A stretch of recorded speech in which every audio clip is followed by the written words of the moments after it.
Bonjour, huitième année. OK, alors aujourd'hui, on va faire le deuxième de nos personnages.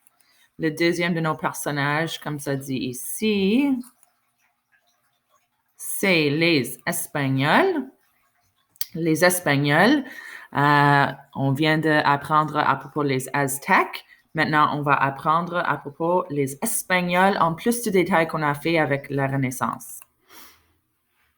Alors, d'où viennent-ils les Espagnols? Évidemment, ils viennent de l'Espagne, qui est en Europe, ce qu'on sait déjà à cause de notre étude de la Renaissance, mais on veut savoir un peu plus de l'Espagne.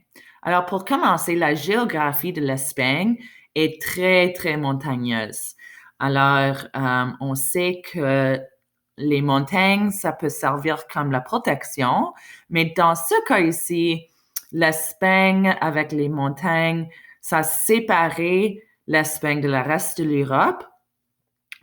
Et ça a aussi séparé en des différents royaumes qu'on va voir dans quelques instants. Alors, grâce à les chaînes de montagnes au nord et à l'est, l'Espagne est séparée de la reste de l'Europe. Comme tu peux voir ici, ça c'est le montagne qui est entre la France et l'Espagne. Il y avait les grandes rivières en Espagne. Ils étaient beaucoup trop rapides et beaucoup trop difficiles à naviguer, comme les rivières en France et Italie. On utilisait l'eau pour transporter, pour voyager, mais ils étaient beaucoup trop rapides en Espagne pour utiliser comme mode de transportation ou pour le commerce. Enfin, le climat n'était pas très bon. Il n'y avait pas beaucoup d'arbres et ils souffrent souvent de la sécheresse, dryness.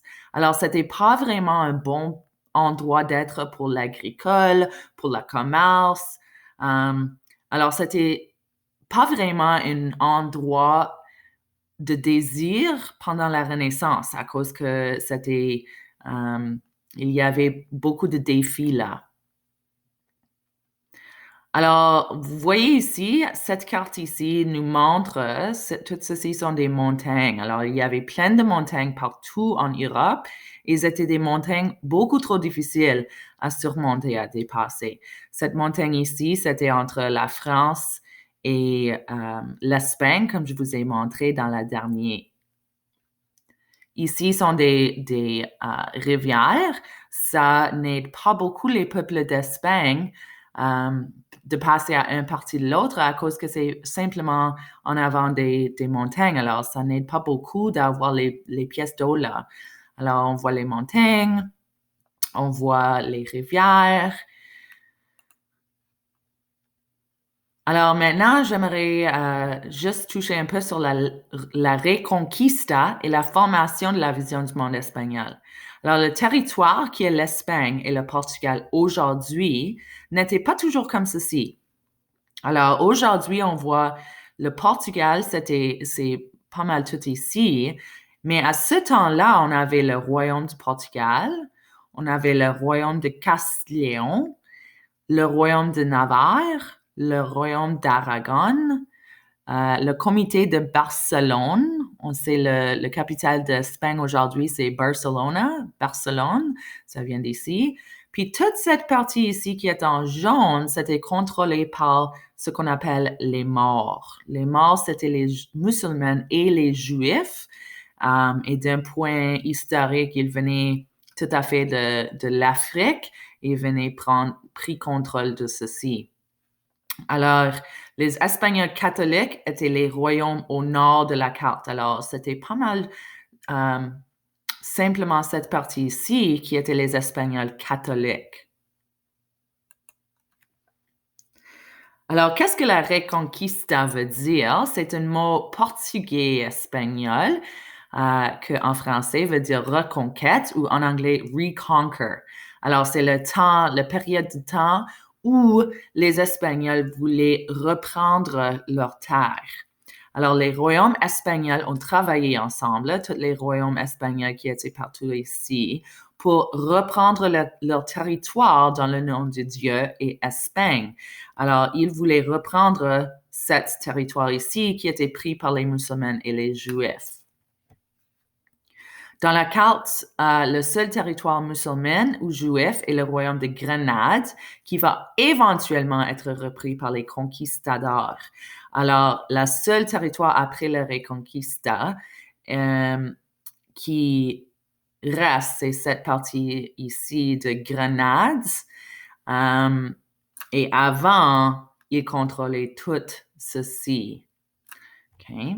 Alors, si tu voulais être juif ou musulman, il faut que tu déménages et tu habites ici, à Grenade. Si tu voulais être catholique, tu pouvais déménager ici dans le Var ou d'autre part, mais il faut que tu sois catholique. Et sinon, tu vas être torturé, tu vas être forcé d'être toutes de la même religion. Parce que ce temps-là, ils croyaient la puissance vient d'avoir une seule religion. Que veut dire conquistador? On voit le mot conquista encore, ce qui est ici.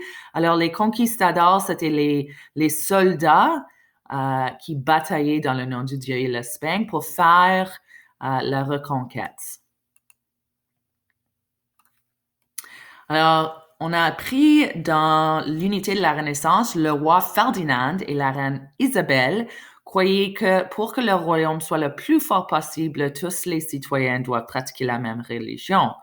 C'est à ce temps, après la Reconquista, que les royaumes d'Espagne commencent à torturer et repousser ceux qui ne sont pas les chrétiens. Alors, c'est comme je vous ai dit ici, si tu n'étais pas chrétienne, tu vas être repoussé à ce terre-là. Éventuellement, le but, c'était de reprendre cela aussi, mais c'était important de prendre le plus de territoire ensemble que possible. Et comme vous voyez, c'était un pays assez isolé. Il y avait les montagnes ici, alors ils n'avaient pas un passage au royaume de France. Puis on a la mer Méditerranée ici et même l'océan Atlantique ici. Alors ils étaient assez isolés du monde.